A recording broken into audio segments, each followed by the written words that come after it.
Bueno, mientras esperamos, si se conecta alguien más, ya tienen cargada en la plataforma el día del primer parcial para la comisión de Junín, que va a ser el viernes, ya lo tienen ahí cargadito, va a ser el viernes 25 en el horario de la consulta, ¿sí? Que es el horario del profe Seba, y él mismo les va a estar tomando. Eso para la comisión de Junín, ¿sí? Así ya se pueden organizar. El examen es presencial, obviamente, y para los chicos de Pergamino, el parcial obviamente lo va a tomar Nelson, así que es más fácil porque va a ser siempre el sábado a la mañana, ¿sí? Así que bueno, eso por un lado, ¿sí? Si alguno de los compañeros de ustedes, que obviamente hay un montón que no se van a conectar, recuerden avisarle, pero ya lo tienen cargado ahí, así que en 15 días estamos teniendo la primera fecha. Bueno, se viene la práctica 5 y en la práctica vamos a comenzar con una parte, podríamos decir, más linda o más atractiva o más visual, que es la parte gráfica, ¿sí? Cómo convertir a mi aplicación Java en una aplicación con una ventana, botones y demás, ya sea en Windows o en Linux. Lo primero que nos vamos a encontrar es que Java, siempre hablando de colocarle una interfaz gráfica para una aplicación de escritorio, recuerden que el año que viene, durante el cursado de PO, vamos a tirar esa interfaz gráfica de escritorio y vamos a poner una página web como parte de la vista de nuestra aplicación, ¿sí? Pero el backend va a continuar o podría ser exactamente el mismo código Java que ustedes están escribiendo. Hay dos tecnologías gráficas para la parte de Java de escritorio: AWT y Swing. Esas van a ser las siglas que se van a encontrar.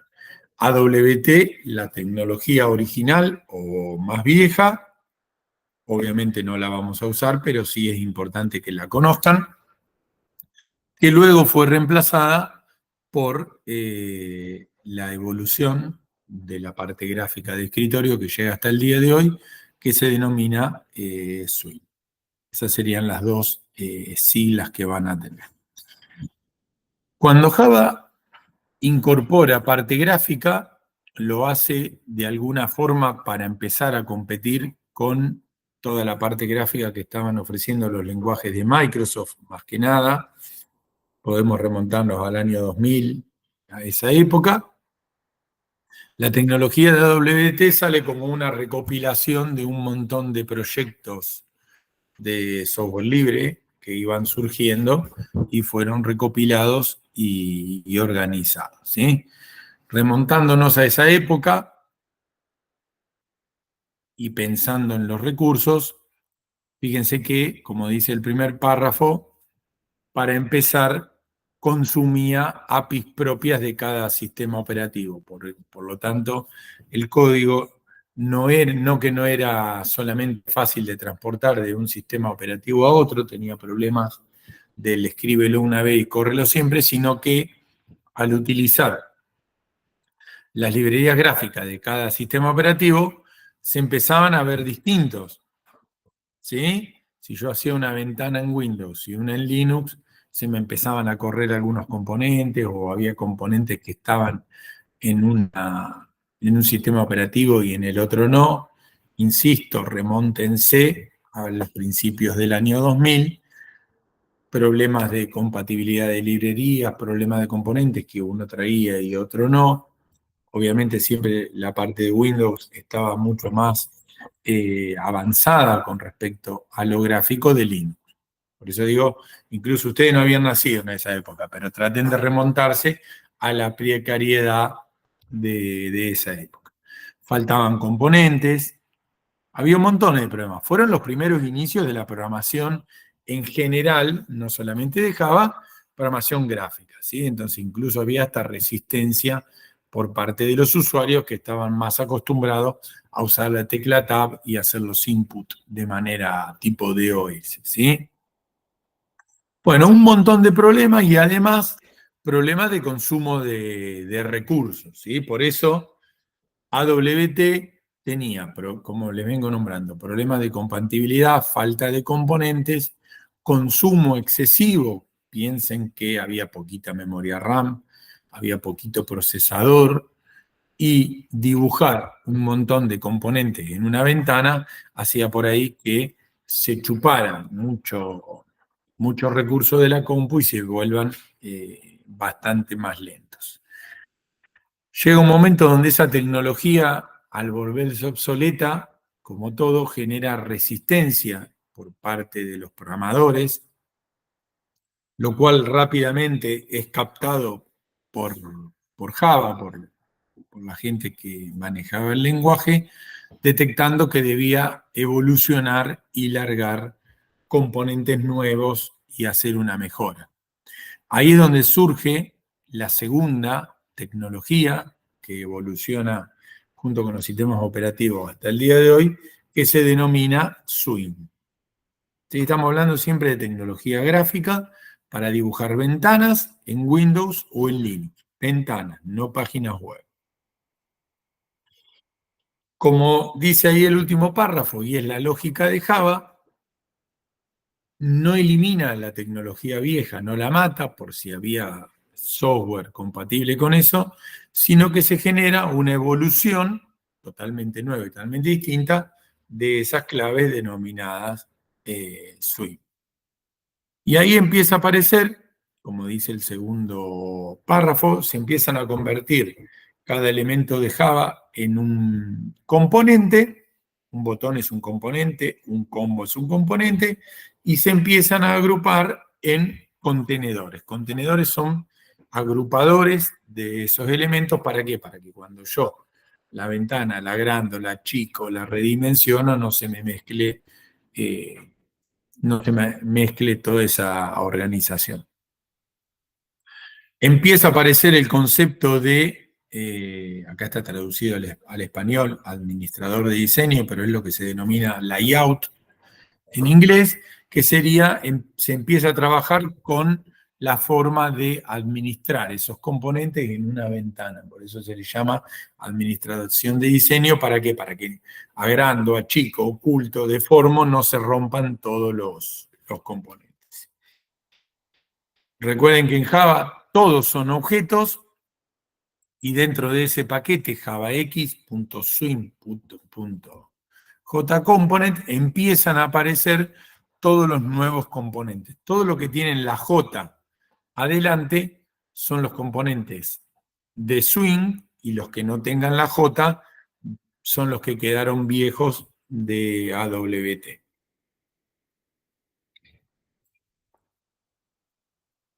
Se empieza a producir una gran cantidad de componentes. Fíjense si yo esto lo agrando un poquito. Esperen que... Ahí está, ahí quedó congelado. Empiezan a aparecer todos los componentes que conocemos hoy en día. Esperen que esto está en el medio. Ahí está. Combo, label, lista, menú, y así podemos listarlos a todos.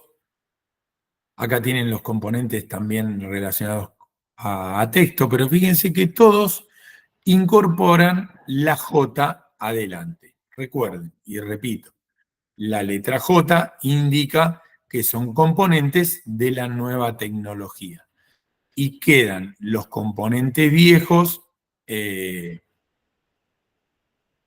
asociados a AWT. Pero esto sería básicamente el resumen de los componentes básicos. Con esto pueden hacer cualquier ventana y cualquier funcionamiento que necesiten. Todo colgando de JComponent, como les decía recién. Esa clase, como cualquier clase Java que ya vienen utilizando, está llena de métodos que van a permitir modificar ese componente. Tamaño, posición, color, visible, no visible y demás. Se empieza a producir una nueva forma de programar, porque en esa época digamos, no existía el concepto de UX, sino que el programador iba artesanalmente haciendo todo, pero empieza a haber una nueva forma de programar porque yo empiezo a tener las clases Java, como ustedes programan, el back, empiezo a tener la parte gráfica o el front, en esa época no se llamaba tanto front, que es la parte visual, y empiezo a tener en el medio lo que se empiezan a denominar listeners o controladores de los eventos. ¿Qué son eventos? Son acciones que hace el usuario sobre la vista y desencadenan operaciones en el back. Por ejemplo, hacer clic con el mouse en un botón es un evento que es tomado por ese listener o controlador de evento y se da vuelta y dice, bien, ¿cuál es el código que tengo que ejecutar ante el clic en el botón aceptar? Eso que está en el medio es lo que se denomina listener, que ustedes van a tener que programar también, ¿sí? ¿Qué acción se desencadena cuando toque el botón aceptar? Me doy vuelta y tengo que enviar o tengo que buscar qué código asociado a ese botón tengo del lado del controlador que luego me va a estar enviando al back. Se complejiza mucho la programación, ya van a ver cuando ustedes lo hagan, porque ahora no solamente tienen los problemas de lógica, todo lo que vienen resolviendo, sino que ahora además tienen que ocuparse de diseñar el front, que sea entendible por el usuario. Tienen un montón de validaciones más, porque al poder hacer con el mouse lo que quiera y hacer clic donde se le ocurra, ¿sí? Tengo un montón de situaciones más que tengo que ir manejando e interpretando, ¿sí? Entonces tengo los problemas que tienen hasta la práctica 4, más todos los problemas de diseño de front, validación y comunicación entre el front y el back. Y esto no me soluciona, digo, empezar con esta parte, lo mismo que el año que viene cuando metan una página web, no estoy eliminando problemas, sino que estoy generando un montón de cosas más a tener en cuenta. Digo, porque por supuesto que la aplicación queda más linda, pero tengo problemas en el back, problemas o cosas para tener en cuenta, cosas para tener en cuenta en el front, que son un montón, no es solamente hacerlo lindo, sino validar, depurar y demás, y generar esa comunicación. Como dijimos recién, para verlo en un dibujito, todo lo que viene en el paquete Swing empieza con la J, tienen todo lo que sea JComponent, y dentro de la clase Window, que está del lado izquierdo, empezamos a tener las ventanas propias de esta tecnología, que ahora las vamos a ver. Van a tener un JDialog, que es una ventanita de diálogo, JFrame, que es la ventana, y demás. Empiezo a tener un montón de componentes más con los cuales interactuar. Y acá comenzamos a aplicar un patrón que se denomina MVC, Modelo Vista Controlador. Lo que hoy en día es front y back, originalmente se conoció como MVC, hace muchos años. Modelo Vista Controlador. El modelo es el back, la vista es el front, y el controlador es lo que está en el medio, haciendo que las dos partes se comuniquen. Che, ¿qué querés? Voy, lo pido, te lo traigo y demás. Eso lo vamos a ver reflejado de manera muy simple en este dibujito, ¿sí? Donde el usuario interactúa con la vista y con el controlador a través de la generación de eventos. Acuérdense que cuando hablamos de evento es alguna acción de teclado o alguna acción de mouse o alguna acción con el dedo si el monitor es táctil, ¿sí? Se produce ahí una comunicación muy fluida entre vista y controlador que termina enviando pedidos o peticiones al modelo, que es el back, y el modelo es el que realmente termina interactuando con la base de datos o el almacenamiento que tengamos definido, ¿sí? ¿Por qué? Porque guarda datos o los recupera o los modifica. Este círculo se da constantemente cuando uno está trabajando en una aplicación. La parte de la vista, recuerden, nosotros la vamos a hacer con Swing, después tranquilamente la tiramos, podemos poner una página web o podemos tirarla y podemos poner una interfaz para que esto funcione en un celular, ¿sí? Para hacer una app y sin necesidad de cambiar el modelo. Solamente tendríamos que cambiar la vista y, por supuesto, adaptar el controlador a los eventos propios de esa vista. Pero fíjense que lo que hoy es tan común de front, back y demás nombres que le hemos puesto en inglés, hace muchísimos años, estamos hablando de 2010 más o menos, para que le pongan un tiempo, había un patrón que te decía, mira, cuando vas a una aplicación tenés que dividirla en 3 partes. Dividir la aplicación en estas 3 partes, ¿qué implica a nivel de IntelliJ, digamos? Primero que ustedes van a crear un proyecto Java FX, cuando empiecen con esta parte, ya no van a crear un proyecto Java, sino Java FX, para que ya te incluya todas las librerías gráficas que van a tener ahí. Y cuando creen un proyecto Java FX, automáticamente te va a crear 3 paquetes. Si no lo hacen ustedes a mano, ¿no? Pero te va a crear un paquete que se llame Model, uno que se llame View y uno que se llame Controller. Y ahí, en cada paquete, ustedes van a ir creando las clases de acuerdo a lo que necesiten.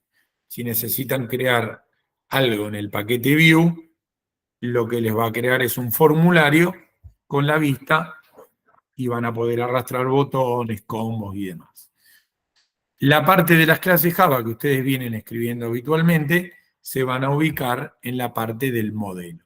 Ese código no cambia, no se altera ni nada. Después lo que ustedes van a aprender a hacer en la práctica es por cada atributo que ustedes tengan, poner algo en la vista que permita el ingreso de ese valor. Por ejemplo, si tengo el nombre, pondré en la vista un JText que se denomine nombre y después el controlador lo que va a hacer es que el valor que tenga en ese texto, cuando yo toque aceptar, lo va a guardar a través del método set de ese atributo y por último, el modelo se va a encargar de persistirse o de guardarse en la base de datos.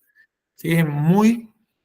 Es como que le agregamos un montón de capas a lo que ya saben hacer, pero de lo que ya saben hacer no cambia absolutamente nada, al menos hasta que nos conectemos a la base de datos, pero ningún código del que tenemos escrito queda o lo están haciendo de gusto, ¿sí?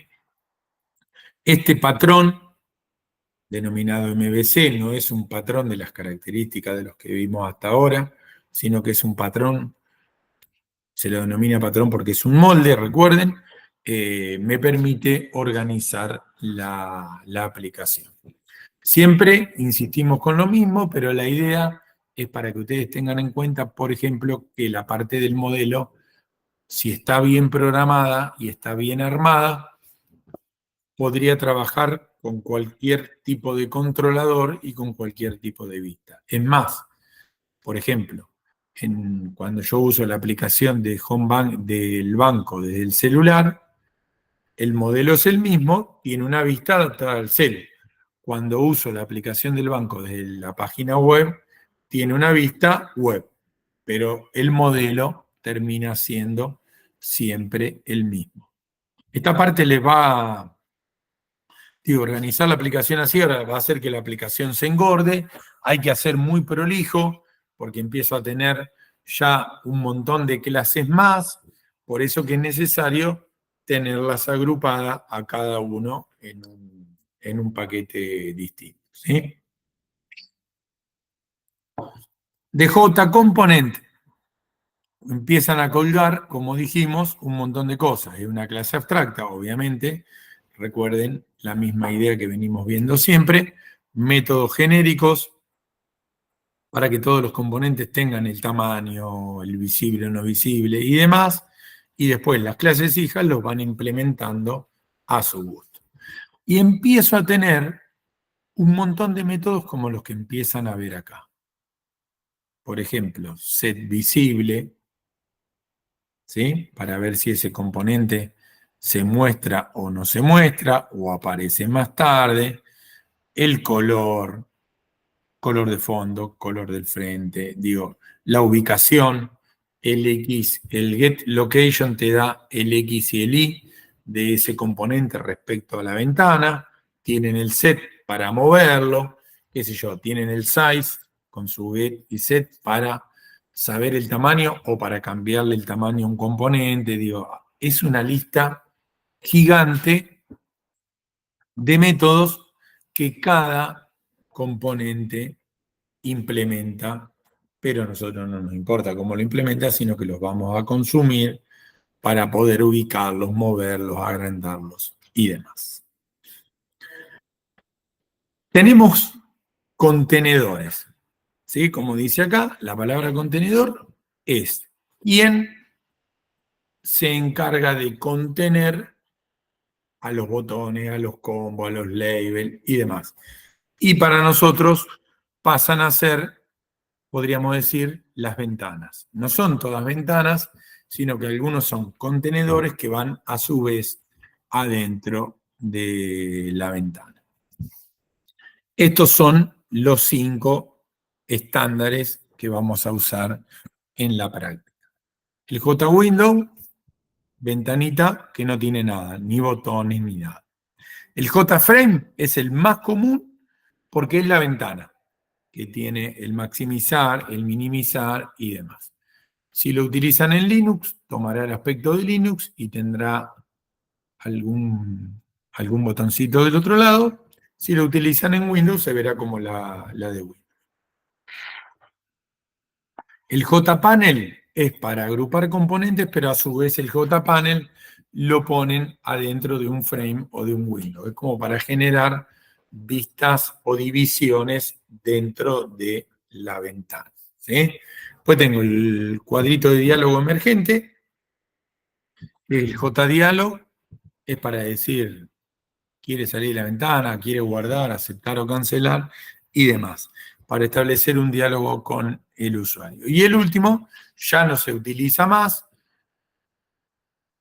son los famosos applet de Java, que por ahí escucharon nombrar alguna vez, que eran programitas o contenedores que corrían en un navegador web, pero se solían utilizar para subir archivos de la computadora y demás, pero como hace muchos años fueron fuente o culpables de una gran transmisión de virus y robo de información en las compu y demás, los navegadores de hace muchos años prohibieron la ejecución de estos componentes Java llamados applet, así que directamente podemos decir que desaparecieron, por más que las clases siguen existiendo, los navegadores dejaron de ejecutar applet por seguridad. Así que eso, como, no sé, se me ocurre, los viejos archivos Flash que antes tenían las páginas web, fueron discontinuados y desaparecieron. Pero ustedes básicamente van a crear un window, van a crear un frame, que es la pantallita principal, van a crear paneles y van a usar diálogos para comunicarse con el usuario. Acá tienen un dibujito de lo que es un JWindow, ese cuadradito gris, muy miserable y muy amarrete, pero a veces ustedes, uy, perdón que se me apretó la manito, muchas veces ustedes necesitan alguna ventanita que el usuario, al quitarle la barra de Windows, el usuario no te la puede maximizar o minimizar, entonces a veces lo forzás a que haga algo con esa ventanita emergente. Ahí tienen un JFrame, y como les decía recién, es la típica y la vieja ventana de Windows. Ahí tienen una captura del Windows 7, pero si utilizan ese componente en el Windows 11, hace el aspecto más moderno y demás. Y del lado derecho Cuando ustedes van agregando componentes gráficos, el IntelliJ por atrás va escribiendo el código Java que genera ese componente. Ustedes directamente lo van a hacer de forma visual, van a agregar componentes y demás, pero lo que tienen del lado derecho es el código Java que se va a encargar de dibujar esa ventana. Fíjense, se crea o se genera una instancia de la clase JFrame, se le pone el título y se setea, por ejemplo, el tamaño, 50 por 50, y siempre hay que ponerle que sea visible en true para que el componente se dibuje. Si ustedes omiten o ponen la propiedad visible en falso, el componente está en segundo plano como esperando ser activado. ¿Sí? Para el que nunca hizo nada gráfico, que supongo que deben ser un montón, es muy interesante porque sigo utilizando get, set, un montón de métodos, pero cambian totalmente la concepción de lo que venían haciendo ahora. ¿Sí? Me tengo que ocupar si está visible, si está activo, si toma el foco. Tomar el foco quiere decir que por ahí si tengo dos ventanitas abiertas, una arriba de la otra, cuál es la ventana en la que está trabajando el usuario y demás. Digo, es muy interesante porque esto los prepara mucho para la programación web en el sentido de que tenés que empezar a tener en cuenta qué está haciendo el usuario sobre la ventana en la que está trabajando. Como estamos viéndolo ahí, incluso hay que agregar validaciones para ver que haya puesto un número y no una letra. Por ejemplo, si yo, primer número y segundo número, como lo tienen ahí, lo van a guardar en variables de tipo integer, bueno, tendré que tener cuidado, validar el largo del número para que no me ponga 50 números y cuando le dé aceptar me tire error porque es un número muy grande y no lo puede guardar en un integer. ¿Sí? Así que Pero realmente, perdón, sí, eso se haría con un try catch, onda con excepciones, lo de verificar. no, está buenísima, Nico, tu pregunta por lo siguiente. Si yo pongo un try catch, yo lo estaría validando en el back. ¿Me entendés? Yo lo que tengo que hacer es agregar validaciones en la vista para que el dato cuando llega al backend llegue depurado y limpito. No, eso lo vas a hacer mediante propiedades que tiene, por ejemplo, ese JText, donde yo escribo el 4 y el 3, le puedo poner máscaras, le puedo poner tamaño límite a la entrada, o sea, hay un montón de validaciones que voy a hacer en la vista, ¿entendés? Está, o sea, sería como ponerle en el caso de HTML con JavaScript. Exactamente, muy bien, muy bien. No sabía que ya conocía un poquito de eso, pero digamos, exactamente, yo tengo que hacer, lo que Nico dice es, cuando yo hago una página web, voy mezclando el HTML con código JavaScript para hacer un montón de validaciones y depuración de los datos en el navegador. Acá sería en la vista, lo mismo. ¿Por qué? Yo tengo que tratar de tener los datos lo más limpio posible, así cuando toco el botón, por ejemplo, aceptar, y mando eso para atrás al back, el dato ya está lo más depurado posible. Si ustedes no lo depuran en la vista, lo van a tener que depurar en el backend. Y van a perder tiempo, ¿por qué? Porque eso va a ir hasta la parte de atrás, se va a depurar y te va a devolver un mensaje que te va a decir, che, los datos que me está mandando no los puedo guardar. ¿Sí? Pero el ejemplo que dio Nico con JavaScript, o el que digo yo, en la vista de la aplicación Java, me ahorra un montón de tiempo y me ahorra consumo de procesamiento y de datos. Válido, cuando el dato está bien en la vista, recién ahí tú lo envío para atrás. Acá, Nico, te va a cambiar un montón la forma de validar, por eso les digo que es muy interesante trabajar con esto, aunque después no se usen aplicaciones de escritorio de manera frecuente, porque tenés propiedades en cada componente para validar, que sea número, que la longitud máxima sea tanto, le podés poner máscaras para que ponga un punto, ponga una coma, digo, está lleno de opciones en la vista que van a tener que ir descubriendo toqueteando y toqueteando y toqueteando. Y cuando le digan a Fede o a Seba o a Nelson, me probán lo que hice, lo primero que van a tratar de hacer, que es lo mismo que haría yo, Es ahí donde romperlo. dice, exactamente, ahí donde dice primer número, ponete una letra. Cuando me diga que no puedo poner una letra, deja un número apretado a ver cuántos caracteres, ¿sí? Digo, son cosas básicas, tratando de romperlo para que ustedes se acostumbren que el usuario puede ingresar cualquier cosa en cualquier lado.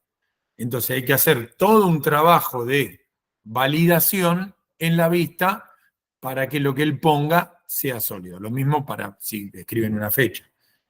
Pueden usar un componente calendario para que no la pueda escribir, sino que él elija de ese emergente, o si la escribe, tiene que validar que ponga las barritas, que sea un mes válido, digo. No hay que poner código, hay que ir eligiendo para poner una máscara que valide todo eso. Es muy interesante y para el que no lo hizo nunca, ni en web, ni en escritorio, te genera un estrés bárbaro porque estos no son problemas de programación, digo, te tenés que acordar de validar y controlarle todo. Lo mismo cuando hagan una web. Es un dolor de cabeza validar el ingreso de datos. Pero bueno, te abre y te prepara mucho para esa parte. Hay muchos que dicen el usuario es como un enemigo. Y sí, pero no porque te lo quiera romper a propósito, sino que porque por ahí tocó con el codo una tecla, lo que sea, y vos tenés que tratar de que tu programa no genere un error. ¿Sí? De la clase JDialog tienen un montón de mensajes que ya, perdón, un montón de ventanitas, es una sola ventanita, pero tienen un montón de variantes para generar los botones. Pueden poner botón de aceptar, cancelar, de sí, no, de guardar, cancelar o descartar. Digo, todo eso lo van configurando con propiedades del JDialog y también tienen para poner de manera automática el iconito de advertencia, de error y de peligro. Esto es cualquier ventanita emergente que aparezca y congela la parte de atrás, ¿sí? Se dice que se pone en formato modal, congela y hasta que yo no elija sí o no, no me va a dejar continuar. Estas se llaman JDialog. Y bueno, y el applet que dijimos recién que no está, ya no está permitido. Acá tienen un ejemplo de código muy interesante, insisto, esto ustedes lo van a ir haciendo, arrastrando y mirando, pero tienen la pestañita donde van viendo el código Java que se genera para soportar lo que ustedes van haciendo. Si ustedes miran ahí, se está creando un frame, se le está dando una ubicación, un JFrame, perdón, se le está dando una ubicación relativa a la pantalla de la compu donde se va a ejecutar. Luego se crea un contenedor, que es la variable C. Dentro del contenedor se agregan componentes, label, JText, JCombo, lo que necesiten. Se meten ahí adentro para que queden agrupados. Una vez que uno agregó todos los componentes que necesita, se ejecuta el método pack, que es el que arma realmente la ventana. Eso ustedes no lo van a poner, pero es lo que hace el código cuando realmente es ejecutado. Ese método pack es el que arma la ventana con todos los componentes que yo le fui poniendo y todos los contenedores y cada contenedor con su grupo de botoncitos, label y demás. Dibuja todo y queda como en segundo plano hasta que se le ejecuta el método setVisible que lo activa.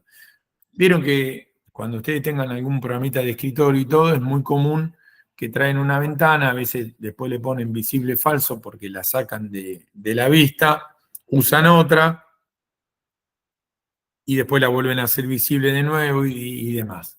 Las ventanas generalmente suelen estar, cuando están en visible falso, están como precargadas en la memoria, ya están preparadas para ser ejecutadas hasta que uno le pone visible en true. Este es el código que soporta la interfaz gráfica para que tengan una idea de todo el código que se va escribiendo atrás. Y en IntelliJ lo ven con cada componente que agregan porque tienen la parte gráfica y la parte del código. Por si alguno de ustedes, incluso Fede y Nelson, le van a hacer, en lugar de agregar algún componente, ir a la parte de código y modificar algo acá. Es para que vean que todo está soportado. Y fíjense que acá ya lo que empiezan a hacer es interactúan con todas las librerías de Java que vienen armadas. ¿Podrían crear un botón a gusto de ustedes? Por supuesto. Si alguno tiene ganas de investigar, agarran la clase JButton o JLabel, haces una clase hija y podés crear tu propio label con alguna característica puntual que tenga. Recuerden que esto es código abierto y se puede hacer lo que quieran. Y acá viene la otra complejidad, que es lo que dijimos, hay que atrapar los eventos que haga el usuario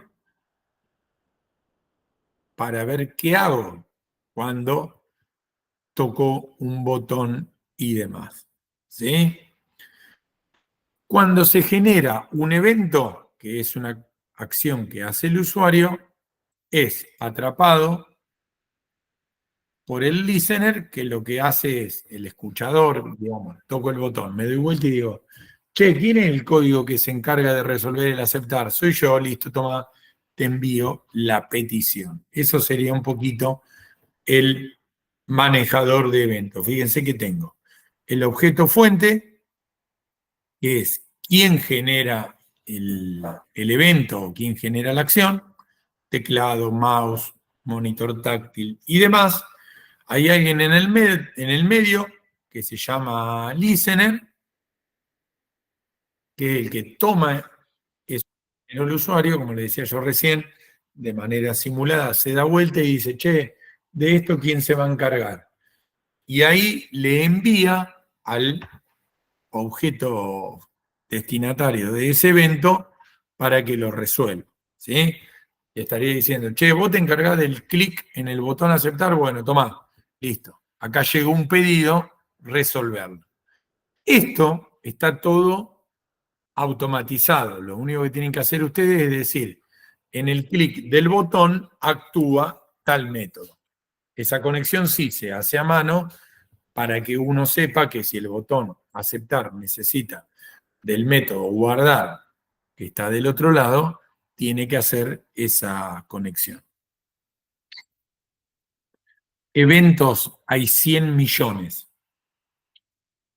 Arrastrar, soltar, primero soltar, después arrastrar, clic, doble clic con el botón derecho y el izquierdo.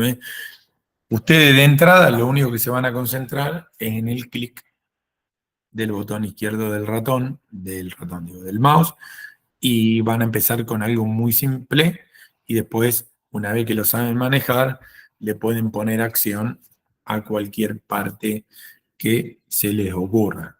Digo, lo pueden complejizar a la interfaz tanto como quieran. ¿Cómo se disparan los cuadritos de diálogos y de información que les comentaba recién?